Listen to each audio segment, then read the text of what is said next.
Hello story lovers, welcome back to our channel Telugu ప్రేమ కథలు.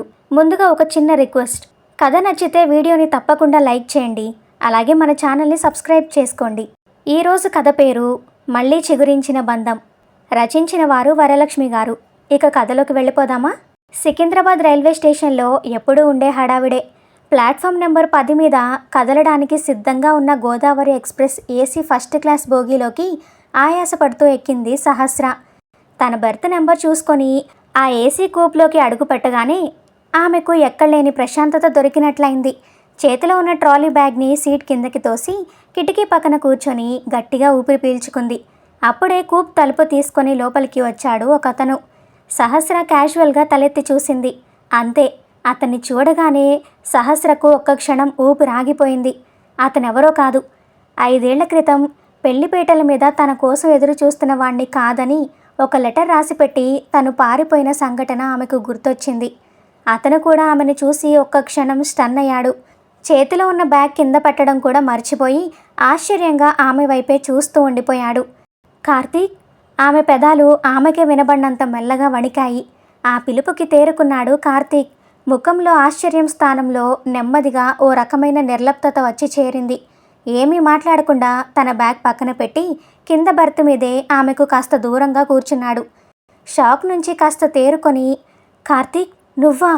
సహస్ర గొంతులోంచి ఆ మాటలు చాలా కష్టంగా బయటకొచ్చాయి. కార్తీక్ ఆమె వంక సూటిగా చూస్తూ, ఈ ప్రపంచం మరీ ఇంత చిన్నదనుకోలేదు అన్నాడు చాలా ప్రశాంతంగా.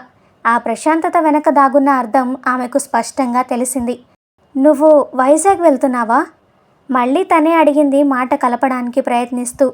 మా ఇల్లు, నా ఫ్యామిలీ ఉండేది అక్కడే కదా. పారిపోవాల్సిన అవసరం నాకు రాలేదు కాబట్టి నేను అక్కడికి వెళ్తున్నాను. కిటికీ బయటకు చూస్తూ క్యాజువల్గా అన్నాడు. అతని మాటల్లోని వెటకారానికి సహస్ర తలదించుకుంది.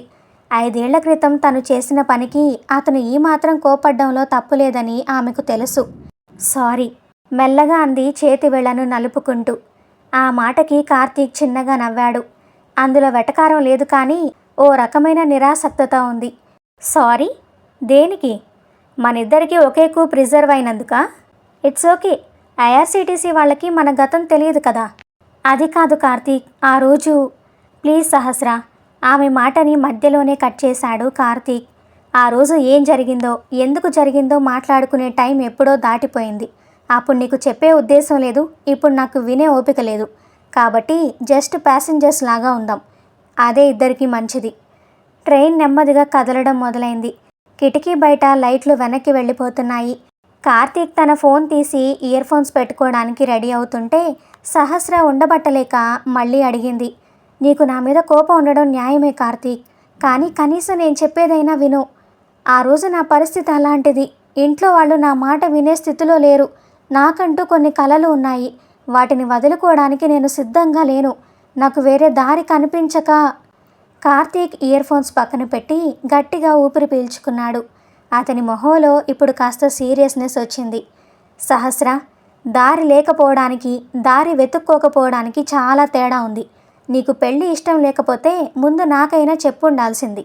కనీసం ఆ పీటల మీద నేను మా కుటుంబం పడ్డ అవమానం తప్పేది. మగవాడి పరువుకి విలువ ఉండదా? అందరి ముందు పెళ్లి కూతురు లేచిపోయింది అన్న మాట మోస్తూ నేను పడ్డ నరకం నీకెలా తెలుస్తుంది? సహస్ర కళ్ళలో నీళ్లు తిరిగాయి. ఆ రోజు తను తీసుకున్న నిర్ణయం ఎంతమందిని బాధ పెట్టిందో ఇప్పుడు స్వయంగా అతని నోటి వెంట వింటుంటే గొంతులో ఏదో అడ్డం పడినట్టు అనిపిస్తోంది. నేను కావాలని చేయలేదు కార్తీక్. నిన్ను అవమానించాలన్న ఉద్దేశం నాకు లేదు. నా భయం నన్ను అలా చేయించింది, పూడుకుపోతున్న గొంతుతో అంది. అదే అంటున్నాను సహస్ర, నీ భయం, నీ కెరీర్, నీ కలలు. ఆ రోజైనా ఈ రోజైనా నీ చుట్టూ ఉన్న ప్రపంచం నీదే. వేరే వాళ్ళ ఫీలింగ్స్తో నీకు పని లేదు. Anyway, that's all in the past. నీ గోల్స్ ఏవో అనుకున్నావు కదా, అవి రీచ్ అయ్యావని అనుకుంటున్నాను. ఆల్ ది బెస్ట్ అంటూ ఇక ఆ టాపిక్ ఇక్కడితో ఆపేద్దామన్నట్టుగా ల్యాప్టాప్ ఓపెన్ చేశాడు కార్తీక్. అప్పుడే కూప్ డోర్ కొట్టుకుంటూ టీటీఈ లోపలికి వచ్చాడు. టికెట్స్ ప్లీజ్ అన్నాడు. ఇద్దరూ సైలెంట్గా తమ మొబైల్స్లో ఉన్న టికెట్స్ చూపించారు. ఆయన వాళ్ళ పేర్లు, వయసు చూసుకొని ఒకసారి వాళ్ళిద్దరి వంక నవ్వుతూ చూశాడు. కొత్తగా పెళ్ళైన వాళ్ళెలా ఉన్నారు? కంగ్రాట్స్ అండ్ హ్యాపీ జర్నీ అండి అని చిరునవ్వుతో చెప్పి వెళ్ళిపోయాడు. ఆయన అన్న మాటకి ఇద్దరి మధ్య వాతావరణం మరింత బరువెక్కింది. కార్తీక్ కళ్ళ ముందు ఒక క్షణం పాటు పాత జ్ఞాపకాల తాలూకు నీడలు కనిపించి వెంటనే మాయమయ్యాయి. ఇద్దరి మధ్య మాటలు లేవు. బయట చీకటి ముదురుతోంది. ట్రైన్ స్పీడ్ అందుకుంది. ట్రైన్ పట్టాల శబ్దం తప్ప ఆ చిన్న ఏసీ కూప్లో ఇంకే శబ్దమూ లేదు. సహస్ర కిటికీలోంచి బయటకు చూస్తున్నట్టు నటిస్తోంది, కానీ ఆమె కళ్ళలో ఏ దృశ్యమూ రిజిస్టర్ అవ్వడం లేదు. మనసంతా గజిబిజిగా ఉంది. తను ఎవరిని ఫేస్ చేయకూడదని ఇన్నేళ్లుగా తప్పించుకు తిరిగిందో, ఎవరి పేరు వింటేనే అపరాధ భావంతో గుండె బరువెక్కుతుందో, సరిగ్గా అదే వ్యక్తి తన పక్కనే 3 అడుగుల దూరంలో కూర్చొనున్నాడు. కార్తీక్ ల్యాప్టాప్ స్క్రీన్ మీద చూస్తున్నాడే కానీ గత 10 నిమిషాలుగా ఒక్క అక్షరం కూడా టైప్ చేయలేదని సహస్రకు అర్థమవుతోంది. అప్పుడే ప్యాంట్రీ బాయ్ తలుపు తీసుకొని కాఫీ, టీ అంటూ వచ్చాడు. ఆ పిలుపుతో ఇద్దరి మధ్య ఉన్న ఆ ఇబ్బందికరమైన నిశ్శబ్దం కాస్త బ్రేక్ అయింది. 2 కాఫీలివ్వు, పర్సులోంచి డబ్బులు తీస్తూ అంది సహస్ర. 2 టీ కప్స్ తీసుకొని అందులో ఒకటి కార్తీక్ వైపు చాపింది. కార్తీక్ ఒక క్షణం ఆ కప్పు వంక, ఇంకో క్షణం ఆమె వంక చూశాడు. వద్దు అని చెప్పాలనుకున్నట్టుగా అతని మొహం పెట్టినా ఏమనుకున్నాడో ఏమో చేతిలోంచి ఆ కప్పు అందుకున్నాడు. థ్యాంక్స్ చిన్నగా అన్నాడు. వేడి కాఫీని ఒక సిప్ చేసి ఆ గదిలోని మౌనాన్ని భరించలేక వాతావరణాన్ని కాస్త నార్మల్ చేద్దామన్న ఉద్దేశంతో, సారీ కార్తీక్, నా వల్ల నీ జర్నీ ఇబ్బందిగా మారినట్టుంది అంది సహస్ర. కార్తీక్ ల్యాప్టాప్ చూస్తూనే, అర్ధాంతరంగా ఆగిపోయే ప్రయాణాల కంటే ఈ ఇబ్బందులు పర్లేదేమో అన్నాడు. ఆ మాటకి సహస్ర తలదించుకుంది. నాకు తెలుసు కార్తీక్, నువ్వు నా గురించి ఏమనుకుంటున్నావో.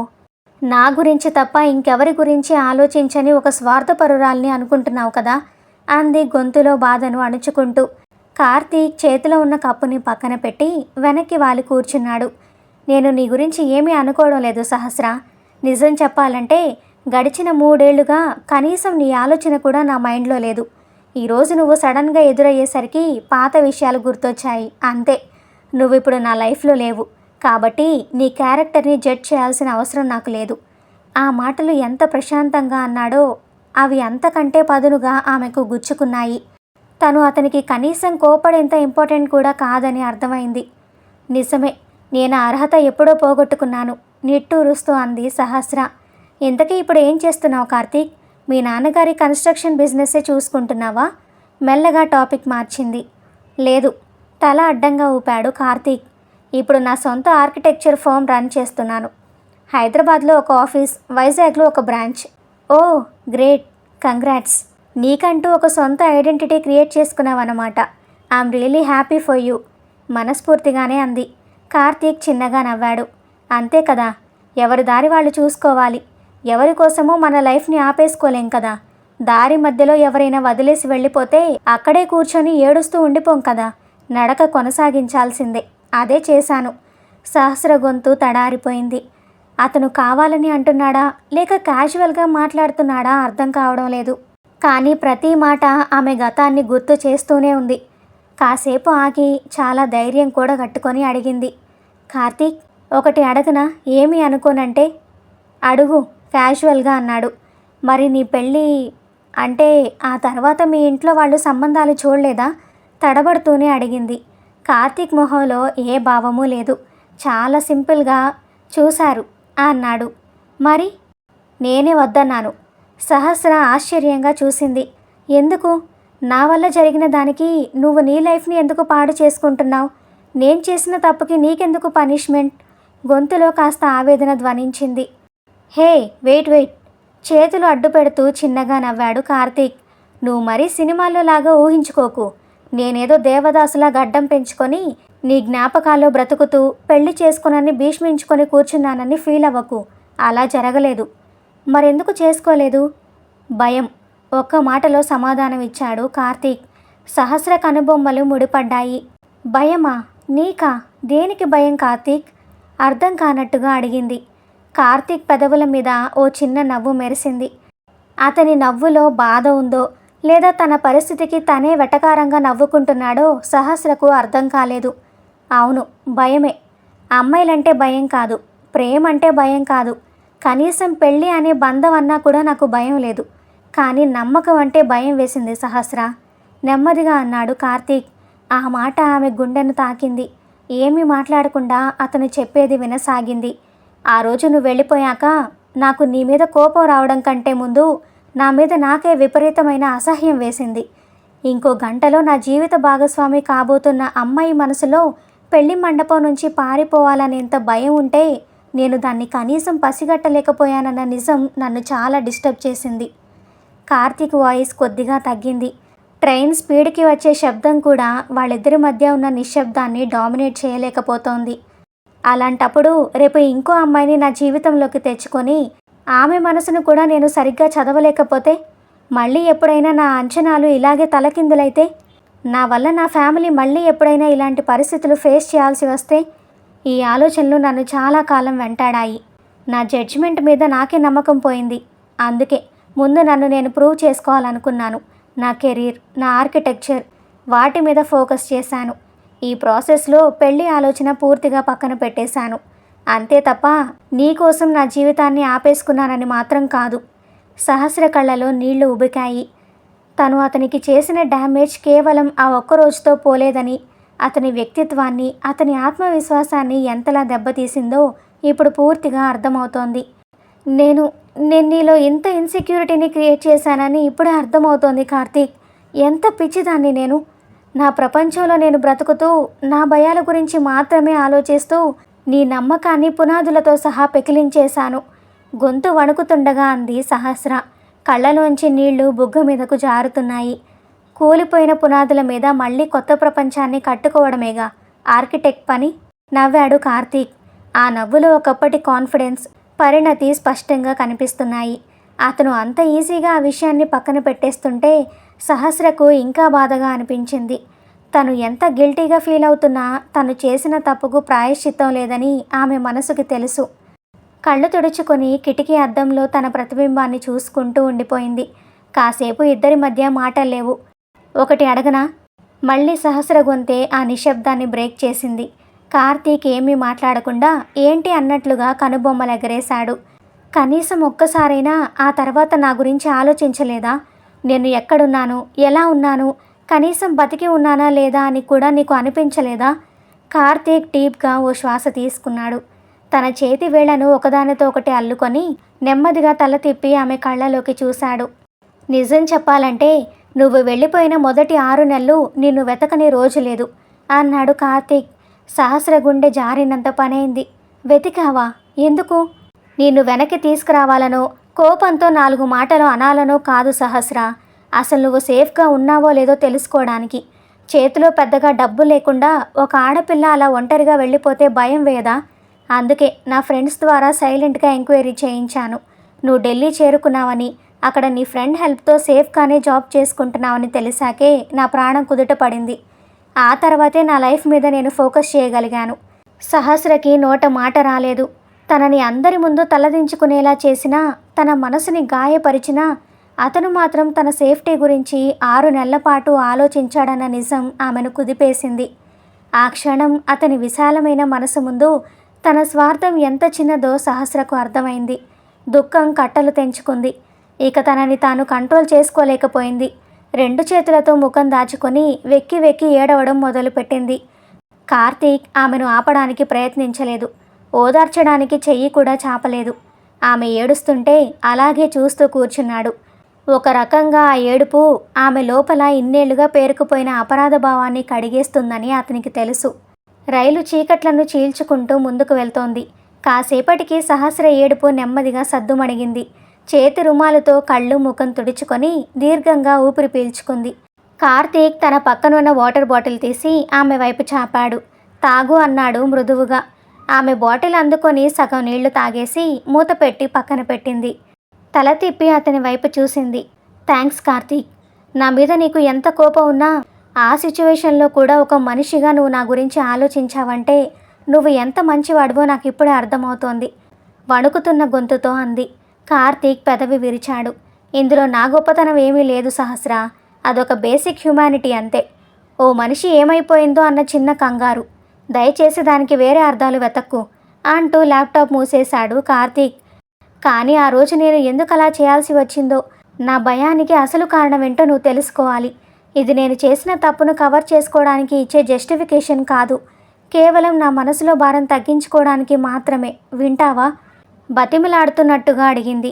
కార్తీక్ చేతులు కట్టుకొని ఆమె వైపు చూస్తూ, సరే చెప్పు. ఆ రోజు ఎందుకు అలా వెళ్ళిపోయావో కనీసం నీకు నువ్వు చెప్పుకున్న ఆ కారణం ఏంటో నాకు వినాలనుంది అన్నాడు. సహస్ర ఒక దీర్ఘ శ్వాస తీసుకొని 5 ఏళ్ల క్రితం నాటి జ్ఞాపకాల్లోకి వెళ్ళిపోయింది. మా నాన్నకి నేనంటే పెద్దగా ఇష్టం లేదు కార్తీక్. ఆడపిల్ల కదా అన్న చిన్న చూపు. నా చదువు, నా ఉద్యోగం ప్రతి ఒక్కటి నేను ఇంట్లో పోరాడి సాధించుకున్నవే. ఎలాగైనా నా కాళ్ల మీద నేను నిలబడాలని, నాకంటూ ఒక ఐడెంటిటీ తెచ్చుకోవాలని కలలు కన్నాను. సరిగ్గా ఢిల్లీలో నాకు ఒక మంచి జాబ్ ఆఫర్ వచ్చిన టైంకి మా నాన్న నా ఇష్టంతో సంబంధం లేకుండా నీతో పెళ్లి ఫిక్స్ చేశారు. కార్తీక్ ఏమీ మాట్లాడకుండా వింటున్నాడు. నాకు పెళ్లి ఇష్టం లేదని, కనీసం ఒక 2 ఏళ్ళైనా టైం కావాలని నాన్నతో ఎంత గొడవ పడ్డానో తెలుసా? కానీ ఆయన అస్సలు వినలేదు. ఆడదానివి ఎంత చదివినా రేపొద్దున ఇంకో ఇంటికి వెళ్లాల్సిందే అని చాలా ఈజీగా అనేశారు. అప్పట్లో నీ గురించి నాకు ఏమీ తెలియదు కార్తీక్. నీ క్యారెక్టర్ ఏంటో, నీ ఆలోచనలు ఎలా ఉంటాయో అస్సలు తెలీదు. నాన్నకి కేవలం మీ ఫ్యామిలీ స్టేటస్ నచ్చింది అంతే. సహస్ర గొంతులో ఆ పాత జ్ఞాపకాల తాలూకు బాధ స్పష్టంగా కనిపిస్తోంది. పెళ్లికి ముందు రోజు రాత్రి నాన్న ఫోన్లో ఎవరితోనో మాట్లాడుతూ, పెళ్ళయ్యాక మొగుడింటికి వెళ్తే దాని పొగరంతా వాళ్లే అణుచుకుంటారులే, దాని రెక్కలు కత్తిరిస్తారు, ఇక ఎగిరి ఎక్కడికి పోతుంది అనడం నా చెవుల్లో పడింది. ఆ క్షణం నాకు పిచ్చెక్కినంత పనైంది కార్తీక్. నా లైఫ్ అక్కడితో అయిపోయింది అనిపించింది. ఒకవేళ నువ్వు కూడా మా నాన్న లాంటి వాడివే అయితే, పెళ్ళయ్యాక నన్ను ఉద్యోగం చేయనివ్వకపోతే, ఆ భయం, ఆ కంగారులో నా మైండ్ అసలు పని చేయలేదు. ఇంకేమీ ఆలోచించకుండా ఆ లెటర్ రాసిపెట్టి అక్కడి నుండి పారిపోయాను. ఆమె మాటలు పూర్తయ్యేసరికి గదిలో మళ్ళీ నిశ్శబ్దం అలుముకుంది. కార్తీక్ ముఖంలో ఎలాంటి మార్పు లేదు. ఆమె చెప్పిన ప్రతి మాట విన్నాడు, అర్థం చేసుకున్నాడు. కానీ అతని కళ్ళలో జాలి మాత్రం లేదు. నీ భయం కరెక్టే సహస్ర, ప్రశాంతంగా అన్నాడు కార్తీక్. ఒక కన్సర్వేటివ్ ఫ్యామిలీలో పెరిగిన అమ్మాయిగా నీ ఇన్సెక్యూరిటీస్ నాకు అర్థమవుతున్నాయి. కానీ నువ్వు ఎంచుకున్న దారి ఖచ్చితంగా తప్పు. సహస్ర తలదించుకుంది. నీ ప్రాబ్లం మీ నాన్నతో అయితే ఆయన్నే ఎదిరించాల్సింది. ఆ ధైర్యం లేకపోతే కనీసం నాతోనో మా నాన్నతోనో డైరెక్ట్గా చెప్పాల్సింది. నాకు ఈ పెళ్ళి ఇష్టం లేదు అని నువ్వు ఒక్క మాట అనుంటే ఎంత అవమానమైనా భరించి నేనే ఆ పెళ్ళి ఆపేసేవాణ్ణి. మా వాళ్ళని నేనే కన్విన్స్ చేసేవాణ్ణి. కానీ నువ్వు ఆఖరి నిమిషంలో పారిపోయి ఏ తప్పు చేయని నన్ను, నా ఫ్యామిలీని అందరి ముందు నవ్వుల పాలు చేశావు. నీ లైఫ్ని నువ్వు కాపాడుకున్నావు సహస్ర, కానీ నా ఆత్మగౌరవాన్ని రోడ్డున పడేసి. ఆ మాటలకు సహస్ర దగ్గర ఎలాంటి సమాధానం లేదు. అతను చెప్తున్న ప్రతి మాట నిజం. అప్పట్లో తను ఎంత సెల్ఫిష్గా ఆలోచించిందో గుర్తొచ్చి ఆమె కళ్ళలో నీళ్లు తిరిగాయి. ఐఎమ్ సారీ కార్తీక్, నిజంగా నేనే తప్పు చేశాను. ఆ తప్పును దిద్దుకునే అవకాశం నాకు ఎప్పటికీ రాదని కూడా నాకు తెలుసు. కన్నీళ్లను అతి కష్టం మీద ఆపుకుంటూ అంది. కార్తీక్ వెనక్కి వాలి కూర్చున్నాడు. దిద్దుకునే అవకాశం ఎవరికి రాదు సహస్ర, టైం వెనక్కి వెళ్ళదు కదా. జరిగిన దాన్ని యాక్సెప్ట్ చేసి ముందుకు వెళ్ళడమే. అప్పుడే ఏసీ కోచ్ అటెండర్ వచ్చి తలుపు తట్టాడు. సార్, బెడ్ రోల్స్ అని అటెండర్ ప్యాక్ చేసిన బెడ్షీట్స్, దుప్పట్లు లోపల పెట్టి వెళ్ళిపోయాడు.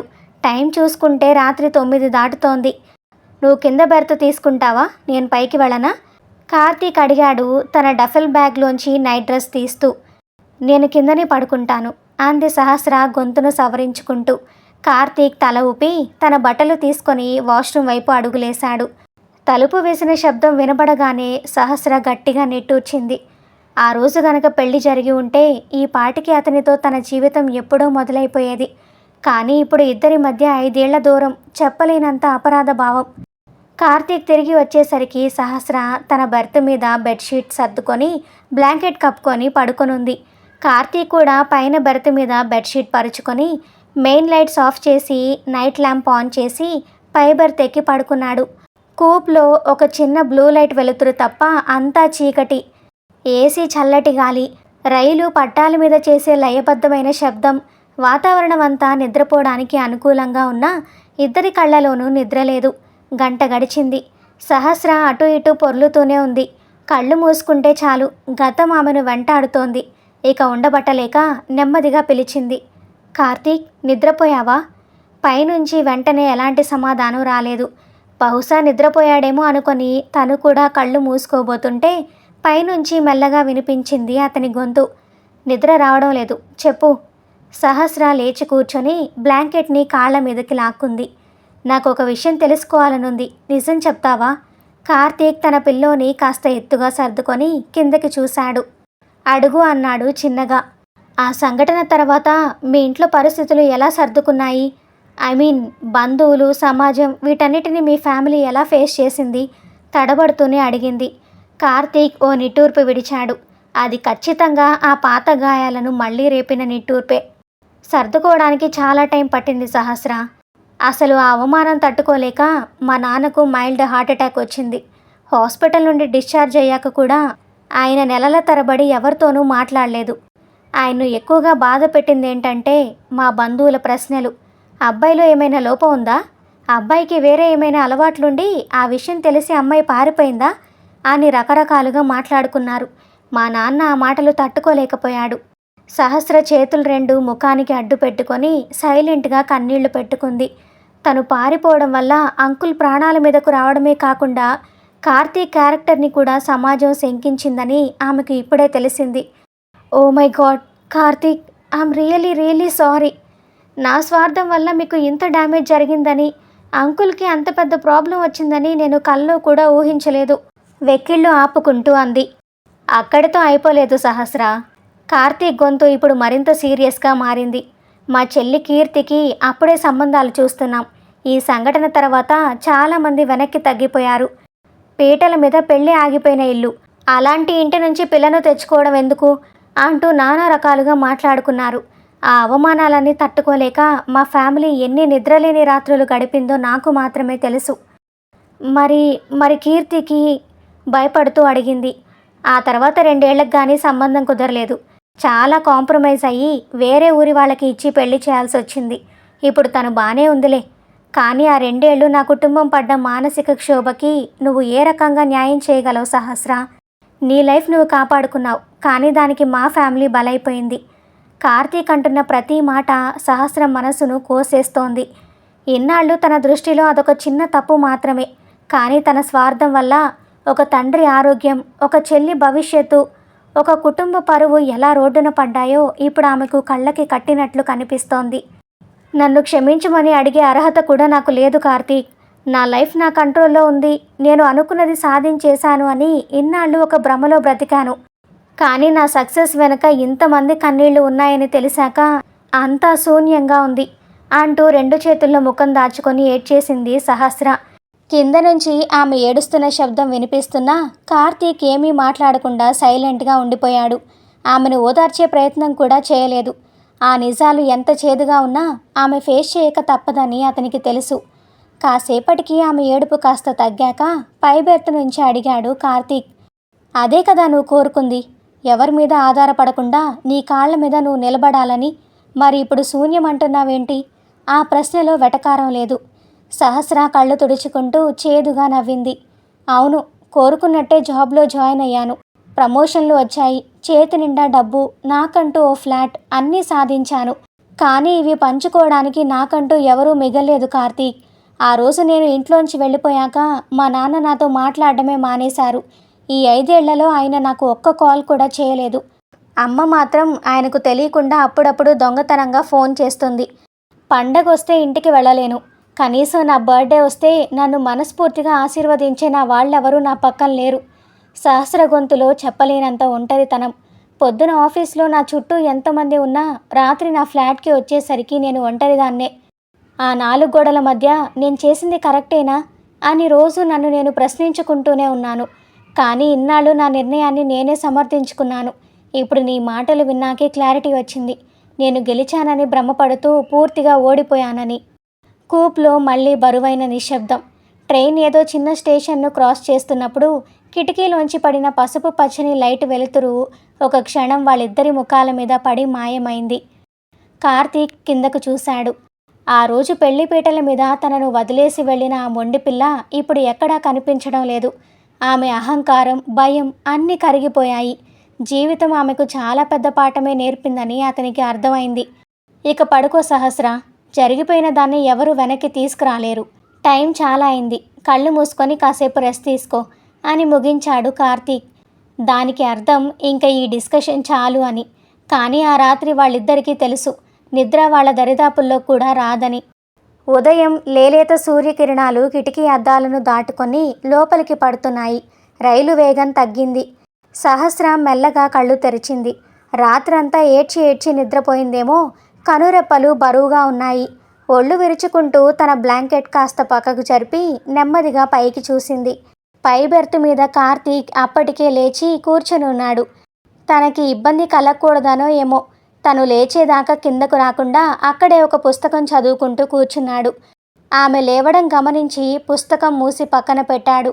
గుడ్ మార్నింగ్ అంది సహస్ర లేచి కూర్చుంటూ. టైం ఎంతైంది? 5:30 అంటూ కిందకి దిగాడు కార్తీక్.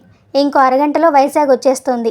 నేను వెళ్ళి ప్యాంట్రీలో టీ తీసుకొస్తాను, నువ్వు ఫ్రెష్ అవ్వు. అలా చెప్పి కూప్ తలుపు తీసుకొని బయటకు వెళ్ళాడు. సహస్రకి ఒక క్షణం అర్థం కాలేదు. రాత్రి జరిగిన సుదీర్ఘమైన సంభాషణ తర్వాత అతనిలో ఈ మార్పు ఏంటి? తన మీద జాలి పడుతున్నాడా, లేక తన తప్పుని క్షమించాడా? ఏదేమైనా ఆ గొంతులో నిన్నటి ఆ కాఠిన్యం లేదు.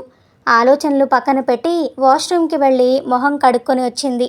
ఆమె వచ్చేసరికి కార్తీక్ ఆ చిన్న ఫోల్డింగ్ టేబుల్ మీద 2 టీ కప్పులు పెట్టి సీటు ఒక చివరన కూర్చొని ఉన్నాడు. సహస్ర కూడా వెళ్ళి సీటు రెండో చివరన కూర్చొని టీ కప్పు చేతిలోకి తీసుకుంది. ఇద్దరూ సైలెంట్గా టీ తాగుతున్నారు. రైలు అనకాపల్లి దాటి వైజాగ్ వైపు దూసుకెళ్తోంది. కిటికీలోంచి చూస్తే దూరంగా మంచుతో కప్పబడిన కొండలు, పచ్చని ప్రకృతి మనసుకు హాయిగా అనిపిస్తున్నాయి. అద్దం గుండా లోపలికి వస్తున్న ఆ తొలి వెలుగులో ఆ కొండల వైపు చూస్తూ ఉండిపోయింది సహస్ర. చాలా ప్రశాంతంగా ఉంది కదూ అన్నాడు కార్తీక్ ఆ ప్రకృతి వైపు చూస్తూ. సహస్ర టీ కప్పు పక్కన పెట్టి తల ఊపింది. అవును, మనుషుల మనసుల్లో ఎన్ని తుఫాన్లు అలజడులు ఉన్నా ఈ ప్రకృతి మాత్రం ఏమీ తెలియనట్టు ఎప్పుడూ ఇంతే ప్రశాంతంగా ఉంటుంది కదా. కార్తీక్ ఆమె వైపు సూటిగా చూశాడు. నిన్న రాత్రి దాకా నువ్వు నా దృష్టిలో కేవలం ఒక స్వార్థపరురాలివి సహస్ర. నీ సుఖం కోసం, నీ స్వేచ్ఛ కోసం ఇతరులను బలిపెట్టే రకం అనుకున్నాను. కానీ రాత్రి మీ నాన్న గురించి నువ్వు చెప్పిన విషయాలు విన్నాక నా అభిప్రాయం మారింది. సహస్ర ఆశ్చర్యంగా అతని వంక చూసింది. నువ్వు చేసింది తప్పు కాదని నేను అనడం లేదు. దాన్ని నేను ఎప్పటికీ సమర్థించను. కానీ ఆ తప్పు వెనక ఉన్న నీ భయాన్ని నేను ఇప్పుడు అర్థం చేసుకోగలుగుతున్నాను. ఒక కూతురిగా నీకు ఇంట్లో దొరకాల్సిన ప్రేమ, భద్రత దొరకలేదు. మీ నాన్న మాటలు విన్నాక ఎవరికైనా తమ భవిష్యత్తు మీద భయం వేయడం సహజమే. ఒక రకంగా నువ్వు కూడా బాధితురాలివే, చాలా లోతైన గొంతుతో అన్నాడు కార్తీక్. ఆ మాటలు వినగానే సహస్ర కళ్ళలో మళ్ళీ నీళ్లు తిరిగాయి. తన పేరెంట్స్ కూడా అర్థం చేసుకోలేని తన మనసును ఈ వ్యక్తి ఇంత ఈజీగా ఎలా అర్థం చేసుకున్నాడు? నా భయం నా కళ్ళకు గంతలు కట్టింది కార్తీక్, నిట్టూరుస్తూ అంది సహస్ర. నిన్ను కనీసం ఒక్క మాట అడిగి తెలుసుకునే మెచ్యూరిటీ ఆ రోజు నాకు లేకపోయింది కార్తీక్. నా బుర్రలో నేనే ఏవేవో ఊహించుకొని నా లైఫ్ ఎక్కడ పాడైపోతుందో అన్న ఒక గుడ్డి భయంతో అంత పెద్ద తప్పు చేశాను. కార్తీక్ చిన్నగా నవ్వాడు. అందరూ మనుషులు ఒకేలా ఉండరు సహస్ర. నీ కెరీర్ని సపోర్ట్ చేసేవాణ్ణి నేనే అయ్యుండేవాణ్ణేమో. అదే నా బాధంతా, గద్గద స్వరంతో అంది సహస్ర. నిన్నటి నుంచి నిన్ను చూస్తుంటే, నీ మాటలు వింటుంటే నేను ఎంత అజ్ఞానినో, ఎంత పెద్ద తప్పు చేశానో అర్థమవుతోంది. ఒక చెడ్డ లైఫ్ నుంచి తప్పించుకుంటున్నాను అనుకొని ఒక మంచి మనిషిని, ఒక అద్భుతమైన జీవితాన్ని నా చేతులారా దూరం చేసుకున్నానని ఇప్పుడు రియలైజ్ అవుతున్నాను. సహస్ర అలా డైరెక్ట్గా మనసులో మాట చెప్పేసరికి కార్తీక్ కొద్దిగా ఆశ్చర్యపోయాడు. కానీ వెంటనే తేరుకొని వాతావరణాన్ని కాస్త తేలికపరిచాడు. కమాన్ సహస్ర, మరీ అంతలా ఊహించుకోకు. ఆ రోజు ఆ పెళ్లి జరుగుంటే ఈరోజు మనం ఇలా ప్రశాంతంగా మాట్లాడుకునే వాళ్ళమో లేదో. రోజు గొడవలు పడుతూ విడాకుల దాకా వెళ్ళేవాళ్ళమేమో, ఎవరికి తెలుసు. పోగొట్టుకున్న దాని గురించి పదే పదే ఆలోచించడం కన్నా దేనికైనా రాసిపెట్టి ఉండాలి అనుకొని వదిలేయడం బెటర్. మన జర్నీ ఆ రోజుతో ముగిసిపోవాలని రాసి పెట్టుందేమో. మరి ఇప్పుడు కలిసి చేస్తున్న ఈ ప్రయాణం ఏంటి అని అడగాలనుకుంది సహస్ర. కానీ ఆ మాటను గొంతులోనే ఆపేసుకుంది. ఇంతకీ నువ్వు వైజాగ్ ఎందుకు వెళ్తున్నావో చెప్పనేలేదు. ఆఫీస్ పనా లేక పర్సనలా? టీ కప్పు పక్కన పెడుతూ క్యాజువల్గా అడిగాడు కార్తీక్. సహస్ర తల పక్కకు తిప్పి అతని వైపు చూసింది. ఇప్పుడు అతని కళ్ళలోకి చూడ్డానికి ఆమెకు నిన్నటిలా భయం కానీ అపరాధ భావం కానీ అనిపించడం లేదు. ఆఫీస్ పనే. Digital content creation and branding మీద ఒక కాన్ఫరెన్స్ ఉంది. నేను ఢిల్లీలో ఒక యాడ్ ఏజెన్సీలో క్రియేటివ్ హెడ్గా చేస్తున్నాను. Events, brand promotions, YouTube strategies ఇవన్నీ నా టీం చూసుకుంటుంది. ఆ కాన్ఫరెన్స్ కోసమే వైజాగ్ వెళ్తున్నాను వివరించింది. గ్రేట్. అప్పట్లో నీకు ఇలాంటి ఫీల్డ్స్ మీద ఆసక్తి ఉందని నాకెవరూ చెప్పలేదే, కొంచెం ఆశ్చర్యంగా అన్నాడు కార్తీక్. సహస్ర చిన్నగా నవ్వింది. అప్పట్లో నాకు వచ్చిన జాబ్ ఆఫర్ ఒక చిన్న ఏజెన్సీలో కార్తీక్. ఆ ఆఫర్ వదులుకోవడం ఇష్టం లేకే కదా ఆ రోజు అలా వెళ్ళిపోయింది. అక్కడే నా జర్నీ స్టార్ట్ అయింది. ఆ తర్వాత అందులో వర్క్ చేస్తూనే నా ఇంట్రెస్ట్ కొద్దీ కంటెంట్ క్రియేషన్, బ్రాండింగ్ వైపు మారాను. ఈ 5 ఏళ్లలో ఎంతో కష్టపడి ఫైనల్గా ఈ పొజిషన్కి చేరుకున్నాను. కార్తీక్ చిన్నగా నవ్వాడు. ఏదేమైనా నువ్వు అనుకున్నది సాధించావు. ఈ 5 ఏళ్లలో నువ్వు ఎంత కష్టపడ్డావో నీ మాటల్లోనే తెలుస్తోంది. ఐఎమ్ హ్యాపీ ఫర్ యూ అన్నాడు కార్తీక్ ప్రశాంతంగా. ఆ మాట ఆమెకు ఎంతో రిలీఫ్నిచ్చింది. మరి నువ్వు? నిన్న మాటల్లో నీకు హైదరాబాద్, వైజాగ్ 2 చోట్ల బ్రాంచెస్ ఉన్నాయని చెప్పావు కదా, ఆఫీస్ పని మీదే హైదరాబాద్ వెళ్ళావా అడిగింది సహస్ర. అవును, హైదరాబాద్ బ్రాంచ్లో ఒక ప్రాజెక్ట్ ఫైనల్ స్టేజ్లో ఉంటే అది చెక్ చేయడానికి వెళ్ళొస్తున్నాను. పని అయిపోయింది, మళ్ళీ ఇంటికి రిటర్న్ అవుతున్నాను అన్నాడు కార్తీక్. ఇలా ఇద్దరూ వాళ్ళ కెరీర్స్ గురించి క్యాజువల్గా మాట్లాడుకుంటున్నారు. ఒకప్పటి చేదు జ్ఞాపకాలను వదిలేసి ఇద్దరూ మెచ్యూర్డ్ వ్యక్తుల్లా వాళ్ళ సంభాషణ సాగుతోంది. సరిగ్గా అప్పుడే సహస్ర ఫోన్ మోగింది. స్క్రీన్ మీద అమ్మ అని పేరు చూసి ఆమె ముఖంలో కాస్త కంగారు కనిపించింది. పక్కనే ఉన్న కార్తీక్ వంక ఒకసారి చూసి ఫోన్ సైలెంట్లో పెట్టి కాల్ కట్ చేసింది. కార్తీక్ అది గమనించాడు. ఫోన్ కట్ చేశావేంటి? అమ్మ నుంచే కదా మాట్లాడాల్సింది. సహస్ర నిట్టూరుస్తూ ఫోన్ పక్కన పెట్టింది. అవును కార్తీక్, మామూలుగా అయితే మాట్లాడేదాన్ని, కానీ నిన్న రాత్రి నువ్వు చెప్పిన విషయాలు విన్నాక ఒక్కసారి మా అమ్మ నాన్నల ప్లేస్లో ఉండి ఆలోచించాను. కూతురు పెళ్లిపీటల మీద నుంచి వెళ్ళిపోతే ఆ రోజు ఆ బంధువుల మధ్య వాళ్ళు ఎంత అవమానపడి ఉంటారో ఇప్పుడు నాకు అర్థమవుతోంది. నన్ను అర్థం చేసుకోలేదని నేను ఫీల్ అయ్యాను, కానీ నా స్వార్థంతో వాళ్ళ పరువుని బజారున పడేశానని నేను ఎప్పుడూ ఆలోచించలేకపోయాను. సహస్ర గొంతు వణికింది. నిన్నటిదాకా నా బాధే నాకు కనిపించింది కార్తీక్. ఇప్పుడు వాళ్ళ బాధ, వాళ్ళు పడ్డ అవమానం కళ్ళ ముందు మెదులుతున్నాయి. ఈ గిల్ట్తో ఇప్పుడు ఏమీ జరగనట్టు అమ్మతో క్యాజువల్గా మాట్లాడే ధైర్యం నాకు రావడం లేదు. అందుకే కట్ చేశాను. కార్తీక్ కొద్దిసేపు సైలెంట్గా ఉండి ఆమె ఫోన్ వైపు చూస్తూ అన్నాడు. గిల్టీగా ఫీల్ అవ్వడం వల్ల ఏ ప్రాబ్లం సాల్వ్ అవ్వదు సహస్ర. అసలు ఇప్పుడు నువ్వు వెళ్తున్నది వైజాగే కదా, మరి ఈ ట్రిప్లో మీ ఇంటికి వెళ్ళి మీ అమ్మ నాన్నల్ని కలుస్తున్నావా అడిగాడు కార్తీక్. సహస్ర ముఖంలో కంగారు కనిపించింది. లేదు కార్తీక్, ఇన్నేళ్ల గ్యాప్ తర్వాత నాన్నను ఎలా ఫేస్ చేయాలో నాకు తెలియడం లేదు.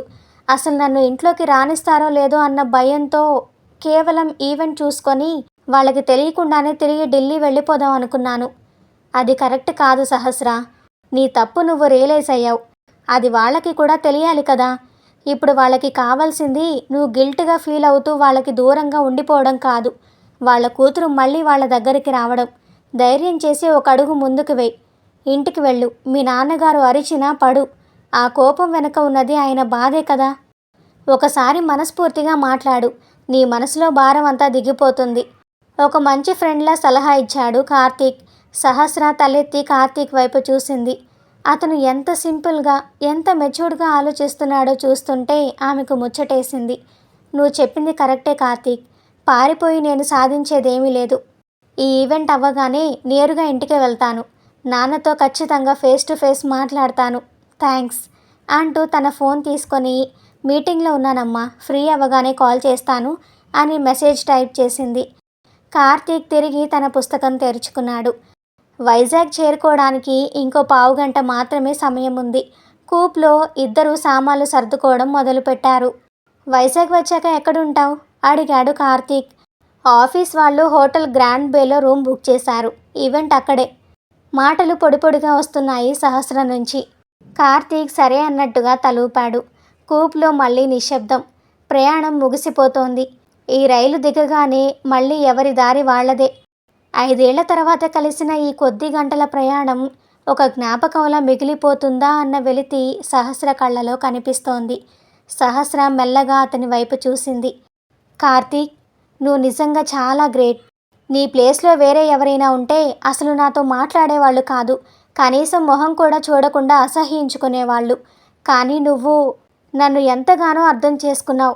నా మనసులో ఉన్న గిల్ట్ని పోగొట్టి నా ఫ్యామిలీ దగ్గరికి మళ్ళీ వెళ్ళే ధైర్యాన్ని ఇచ్చావు. కార్తీక్ కిటికీ బయట చూస్తూ చిన్నగా నవ్వాడు. జీవితం చాలా చిన్నది సహస్ర. పాత కోపాలు పగలు మోస్తూ కూర్చుంటే మనం ఎప్పటికీ ముందుకు వెళ్ళలేం. నువ్వు ఒక తప్పు చేశావు నిజమే, కానీ ఆ ఇన్సిడెంట్ వల్లే నాలో కూడా ఏదైనా సాధించాలన్న కసి పెరిగింది. దానివల్లే నేను ఇప్పుడు ఈ పొజిషన్లో ఉన్నాను. సో ఒక రకంగా నేనే నీకు థ్యాంక్స్ చెప్పుకోవాలి. ట్రైన్ స్పీడ్ తగ్గుతోంది. వైజాగ్ స్టేషన్లోకి ఎంటర్ అవుతున్న సిగ్నల్స్ కనిపిస్తున్నాయి. ప్రయాణం చివరాఖరికి వచ్చేసిందన్న ఆందోళన సహస్రలో మొదలైంది. కార్తీక్ కొంచెం తటపటాయిస్తూ అడిగింది సహస్ర. మన మధ్య ఇప్పుడు కొత్తగా స్నేహం మొదలవచ్చా? ఆమె కళ్ళలో ఏదో తెలియని ఆశ. కార్తీక్ తన బ్యాగ్ భుజాన వేసుకుంటూ ఆమె కళ్ళలోకి చూశాడు. అతని పెదవుల మీద ప్రశాంతమైన నవ్వు. స్నేహం చేయకూడదనడానికి మనం ఎప్పుడూ శత్రువులం కాలేదు సహస్ర. జస్ట్ వేరువేరు దారిలో ప్రయాణించిన ఇద్దరు మనుషులం అంతే. కార్తీక్, రేపు సాయంత్రం ఈవెంట్ అయ్యాక మనం ఒకసారి కలవచ్చా? అడిగింది సహస్ర కొంచెం తటపటాయిస్తూనే. కార్తీక్ కొద్దిగా ఆలోచించాడు. రేపు సాయంత్రమా? ఇన్ని రోజుల తర్వాత ఇంటికి వెళ్తున్నాను కదా, వస్తూనే మళ్ళీ బయటకు వెళ్తే ఇంట్లో వాళ్ళు ఫీల్ అవుతారేమో. ప్లీజ్ కార్తీక్, మళ్ళీ మనం ఎప్పుడు కలుస్తామో, అసలు కలుస్తామో లేదో కూడా తెలియదు. ఈ ప్రయాణం ఇక్కడితోనే ఇలా ఫార్మల్గా ఎండ్ అవ్వడం నాకు ఇష్టం లేదు. ఒక ప్రాపర్ గుడ్ బై చెప్పుకుందాం అంది సహస్ర కాస్త రిక్వెస్టింగ్గా. ఆమె గొంతులో ఉన్న సిన్సియారిటీని కార్తీక్ కాదనలేకపోయాడు. సరే, ఈవెంట్ ఎప్పటికవుతుంది? 6 గంటలకల్లా ఫ్రీ అయిపోతాను. సరే, రేపు 7 గంటలకు మీ హోటల్కి దగ్గరలో ఉన్న ఆర్కే బీచ్ రోడ్లో కలుద్దాం అన్నాడు. సహస్ర మనసు ఒక్కసారిగా తేలిక పడింది. థ్యాంక్స్ అన్నట్టుగా చిన్నగా నవ్వింది. అప్పుడే వైజాగ్ స్టేషన్ అనౌన్స్మెంట్ వినిపిస్తోంది. రైలు మెల్లగా ప్లాట్ఫామ్ మీదకు వచ్చి ఆగింది. ఇద్దరూ తమ బ్యాగేజ్ తీసుకొని కిందకి దిగారు. స్టేషన్లో ఎప్పట్లాగే ప్రయాణికుల హడావిడి. కార్తీక్ తన ట్రాలీ బ్యాగ్ సర్దుకుంటూ ఆమె వైపు చూశాడు. జాగ్రత్త సహస్ర, రేపు కలుద్దాం. Bye Karthik, see you tomorrow అని నవ్వుతూ చెయ్యి ఊపింది సహస్ర. ఎగ్జిట్ గేట్ వైపు నడుచుకుంటూ వెళ్తున్న కార్తీక్ వైపే అలాగే చూస్తూ ఉండిపోయింది సహస్ర. 5 ఏళ్ల క్రితం ఇల్లు వదిలి పారిపోతున్నప్పుడు ఆమె మనసు నిండా భయమే. కానీ ఇప్పుడు మనసులో భారమంతా దిగిపోయిన ఫీలింగ్. రేపతన్ని మళ్ళీ కలవబోతున్నానన్న ఒక చిన్న ఆనందం. ఈ ప్రయాణం ఇక్కడితో ఆగిపోలేదని, రేపు ఆ సముద్ర తీరంలో అసలైన ముగింపు ఏదో దొరకబోతోందని ఆమె మనసుకి బలంగా అనిపిస్తోంది. హోటల్ గ్రాండ్ బే. కిటికీ అద్దాల అవతల సముద్రపు అలలు కనిపిస్తున్నాయి. సహస్ర డ్రెస్సింగ్ టేబుల్ ముందు నిలబడి అద్దంలో తన్ని తాను చూసుకుంది. ఆఫీస్ మీటింగ్ అనుకున్న దానికంటే సక్సెస్ఫుల్గా ముగిసింది. కానీ ఆమె మనసంతా ఇప్పుడు 7 గంటలకు జరగబోయే ఆ భేటీ మీదే ఉంది. పదే పదే జుట్టు సర్దుకుంటోంది. లిప్స్టిక్ కరెక్ట్గా ఉందో లేదో చూసుకుంటోంది. 5 ఏళ్ల క్రితం పెళ్లి చూపులప్పుడు కూడా తను ఇంతలా కంగారు పడలేదు. సరిగ్గా అప్పుడే ఆమె ఫోన్ మోగింది. మళ్ళీ అమ్మే. ఈసారి సహస్రకి కట్ చేయాలనిపించలేదు. కార్తీక్ ఇచ్చిన ధైర్యంతో ఒక లోతైన శ్వాస తీసుకొని ఫోన్ ఎత్తింది. చెప్పమ్మా. ఇందాక మెసేజ్ చూశాను తల్లి. ఏదో మీటింగ్ అన్నావు కదా అని మళ్ళీ డిస్టర్బ్ చేయలేదు. బాగున్నావా? టైంకి తింటున్నావా? అవతలి నుంచి అమ్మ గొంతులో ఎప్పట్లాగే ఆందోళన, ఆరాటం. నేనిప్పుడు వైజాగ్లోనే ఉన్నాను అంది సహస్ర కొంచెం తటపటాయిస్తూ. వైజాగ్లో ఉన్నావా? మాకు చెప్పనే లేదు. ఇంటికి వస్తున్నావా మరి? అమ్మ గొంతులో ఒక్కసారిగా ఆశ నిండింది. వస్తానమ్మా, కానీ వచ్చే ముందు నీకో విషయం చెప్పాలి. నేను ట్రైన్లో కార్తీక్ని కలిశాను. వైజాగ్ వచ్చేదాకా ఇద్దరం కలిసే ప్రయాణం చేశాం. ఫోన్ అవతలి వైపు ఒక్కసారిగా నిశ్శబ్దం. అమ్మ ఊపిరి బిగబట్టినట్లు సహస్రకు అర్థమవుతోంది. కాసేపటికి అమ్మ గొంతు వణుకుతూ వినిపించింది. కార్తీకా? మాట్లాడా మరి? నిన్ను చూసి ఏమన్నాడు? ఆ ప్రశ్నలో భయం, ఆతృత రెండూ ఉన్నాయి. చాలా ప్రశాంతంగా మాట్లాడాడమ్మా. కానీ ఆ రోజు నేను చేసిన పనికి వాళ్ళ ఫ్యామిలీ ఎంత నరకం చూసిందో నిన్న తను చెప్తుంటే నా గుండె తరుక్కుపోయింది. అంకుల్కి హార్ట్అటాక్ రావడం, కీర్తి పెళ్లి సంబంధాలు వెనక్కి వెళ్ళిపోవడం, ఇవేవి నాకు తెలియదు కదమ్మా. ఇన్నాళ్ళు నా స్వార్థం చూసుకొని మిమ్మల్ని వాళ్ళని ఎంతలా నొప్పించానో తలుచుకుంటే నా మీద నాకే అసహ్యం వేస్తోంది. సహస్ర గొంతు బరువెక్కింది. అవతలి నుంచి అమ్మ కూడా ఏడుస్తున్నట్టు ఆ శబ్దం చెప్తోంది. మాకు తెలుసు తల్లి. అప్పట్లో వాళ్ళ పరిస్థితి చూసి మేమెంత కుమిలిపోయామో. నీ మీద కోపంతో మీ నాన్న నిన్నసలు వెతకనివ్వలేదు. నీ పేరు కూడా ఎత్తనిచ్చేవారు కాదు. కానీ అమ్మ మనసు కదా, నువ్వెక్కడున్నావో ఎలా ఉన్నావో అని రోజుకు 100 సార్లు ఆ దేవుడికి దండం పెట్టుకునేదాన్ని. సహస్ర కళ్ళు చెమ్మగిల్లాయి. కన్నీళ్లు బుగ్గల మీదుగా కారిపోయాయి. నాన్న ఎలా ఉన్నారమ్మా? నన్ను క్షమిస్తారా? పైకి గంభీరంగా నటిస్తారు కానీ అప్పుడప్పుడు నీ ఫోటోలు చూస్తూ కూర్చుంటారు. నీ తప్పు నువ్వు తెలుసుకున్నావని తెలిస్తే ఆయన మనసు కూడా కరుగుతుంది సహస్ర. నువ్వు వెంటనే ఇంటికొచ్చే తల్లి. సహస్ర కళ్ళు తుడుచుకుంటూ అద్దంలో చూసుకుంది. వస్తానమ్మా, కానీ చిన్న పనుంది, అది ముగించుకొని రాత్రికి నేరుగా ఇంటికి వచ్చేస్తాను అని ఫోన్ పెట్టేసింది. అదే సమయంలో ఎంపీ కాలనీలోని కార్తీక్ ఇల్లు. కార్తీక్ అద్దం ముందు నిలబడి షర్ట్ బటన్స్ పెట్టుకుంటున్నాడు. వాళ్ళమ్మ గదిలోకి వచ్చి, ఏంట్రా కార్తీక్, ఎక్కడికి రెడీ అవుతున్నావు? మళ్ళీ బయటకా? జర్నీ చేసి అలసిపోయి ఉన్నావు కదా, కాస్త రెస్ట్ తీసుకోవచ్చు కదరా అని అడిగింది. చిన్న పనమ్మా, ఒక ఫ్రెండ్ని కలవాలి ఆర్కే బీచ్ దగ్గర అన్నాడు. ఫ్రెండా? ఎవర్రా? కార్తీక్ అద్దంలోంచి అమ్మ వైపు చూస్తూ ఒక్క క్షణం ఆగాడు. దాచడం ఇష్టం లేక, సహస్ర అమ్మ, నిన్న హైదరాబాద్ నుంచి వచ్చేటప్పుడు ట్రైన్లో కలిసింది. ఆ పేరు వినగానే వాళ్ళ అమ్మ చేతిలో ఉన్న పూల సజ్జ కింద పడిపోయింది. ఆమె మొహంలో రంగులు మారిపోయాయి. కళ్ళలో ఒక్కసారిగా పాత జ్ఞాపకాలు, అవమానం, కోపం కట్టలు తెంచుకున్నాయి. ఎవరు? ఆ పారిపోయిన పిల్ల. మళ్ళీ నీకెందుకు ఎదురైందిరా దరిద్రం? దానివల్ల మన కుటుంబం ఏమైపోయిందో మర్చిపోయావా? మీ నాన్న ప్రాణాల మీదకు తెచ్చింది, మన కుటుంబాన్ని అవమానాల పాలు చేసింది. ఇన్నేళ్ల తర్వాత మళ్ళీ నిన్ను వెతుక్కుంటూ ఎందుకు వచ్చింది? ఆమె గొంతు వణుకుతోంది. అందులో కసి, ఆవేదన స్పష్టంగా తెలుస్తున్నాయి. కార్తీక్ మెల్లగా దగ్గరకు వెళ్ళి అమ్మ చేతులు పట్టుకున్నాడు. అమ్మ, కూల్. తను మనల్ని వెతుక్కుంటూ రాలేదు, అనుకోకుండా కలిసింది. ఆ రోజు తను చేసిన తప్పేంటో ఇప్పుడు తనకి పూర్తిగా అర్థమైందమ్మా. తన వల్ల మన ఫ్యామిలీ ఎంత సఫర్ అయిందో తెలిసి చాలా గిల్టీగా ఫీల్ అవుతోంది. తను ఫీల్ అయితే మనం పడ్డ బాధంతా మర్చిపోవాలా కార్తీక్? మళ్ళీ నువ్వు దాన్ని కలవడం నాకు ఇష్టం లేదు, నువ్వు వెళ్ళొద్దు కార్తీక్ నచ్చజెబుతూ అన్నాడు. అమ్మా, ఆ రోజు అలా జరగడం వల్లే నేను నా కెరీర్ మీద ఫోకస్ చేయగలిగాను. ఇప్పుడు అంతా బాగున్నాం కదా, పాత కోపాలు ఇంకా మనసులో పెట్టుకొని ఏం సాధిస్తాను చెప్పు? తను మనస్ఫూర్తిగా సారీ చెప్పి ఒక ప్రాపర్ గుడ్ బై చెప్పాలనుకుంటోంది. జస్ట్ ఒక్కసారి కలిసి మాట్లాడొచ్చేస్తాను. కార్తీక్ మాటల్లో ఉన్న మెచ్యూరిటీ చూసి ఆమె ఏమీ మాట్లాడలేకపోయింది. త్వరగా వచ్చి అని మాత్రం చెప్పి పక్కకి తప్పుకుంది. కార్తీక్ కార్ కీస్ తీసుకొని బయటకు వెళ్ళాడు. సాయంత్రం 7 గంటల సమయం. ఆర్కే బీచ్ దగ్గర జనాల సందడి నెమ్మదిగా తగ్గుతోంది. సహస్ర చెప్పిన చోటే ఒక సిమెంట్ బెంచ్ మీద కూర్చొని సముద్రం వైపు చూస్తోంది. కారు వచ్చి ఆగిన శబ్దం వినగానే ఆమెలో చిన్న కంగారు. కార్తీక్ నడుచుకుంటూ వచ్చి ఆమె పక్కన కూర్చున్నాడు. కాసేపు ఇద్దరి మధ్య మాటలు లేవు. సముద్రపు అలల శబ్దం తప్ప ఇంకేం వినిపించడం లేదు. ఆ మౌనం కొంచెం బరువుగా అనిపించినా అందులో ఒక కొత్త ఆశ కూడా ఉంది. వచ్చినందుకు థ్యాంక్స్ కార్తీక్. అసలు నువ్వు వస్తావో లేదో అని లోపల భయపడుతూనే ఉన్నాను అంది సహస్ర అలల వైపు చూస్తూనే. చెప్పాను కదా వస్తానని అన్నాడు కార్తీక్ క్యాజువల్గా నవ్వుతూ. నిన్నటి నుంచి నిన్ను చూస్తుంటే నాకు ఒకటే అనిపిస్తోంది కార్తీక్ అంటూ ఆగిపోయింది సహస్ర. ఏంటి అడిగాడు అతను. నువ్వు చాలా అర్థం చేసుకునే మనిషివి. ఇంత జరిగినా నా మీద కోపం లేకుండా ప్రశాంతంగా మాట్లాడావు.